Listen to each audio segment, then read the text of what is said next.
भइसके पश्चात यहाँबाट बाहिर निकालिदिएछ। यो झडपको स्थिति हामीले देखिरहेका छौँ र यहाँ सिमरा विमानस्थल बाहिर चाहिँ रासपाका कार्यकर्ताहरूले दोहोरो झडपको स्थिति देख्न सक्छौँ। प्रहरीले यहाँ बाहिर निकालेको स्थिति छ।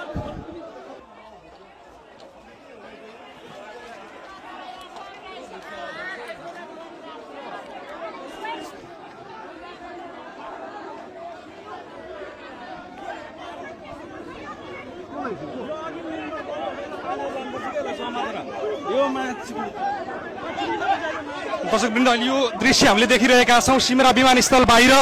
यो आन्दोलनमा घुसपैठ भइसके पश्चात यहाँबाट बाहिर निकालिदिएछ। यो झडपको स्थिति हामीले देखिरहेका छौँ र यहाँ सिमरा विमानस्थल बाहिर चाहिँ रासपाका कार्यकर्ताहरूले दोहोरो झडपको स्थिति देख्न सक्छौँ। प्रहरीले यहाँ बाहिर निकालेको स्थिति छ।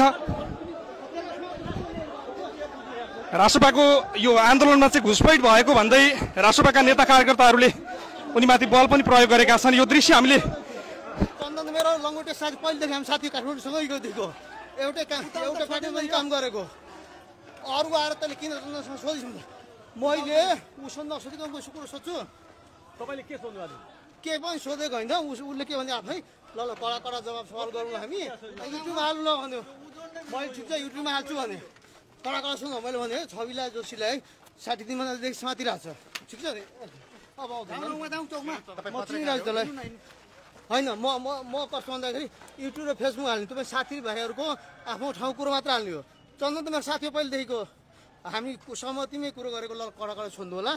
ऊ फेरि यहाँको सभापति थियो होइन। सभापतिबाट अहिले हटेको छ भने पूर्व सभापति भनेर संस्थाको सभापतिहरू कुरो गर्नु होला एकछिनवाला जवाब दिनु जाउँ न यहाँ चौकतिर जाउँ। अनि मैले चन्दनलाई सोधेँ चन्दन आफै भन्दै कडा कडा सुन्नु होला छ। मैले जे सम्म तपाईँलाई दिनु कन्ट्याक्ट। अनि यार ऊ त्यहाँ बस्दाखेरि बस्नु नहुने हो। उसको ठाउँ हो कि त मेरो ठाउँ हो?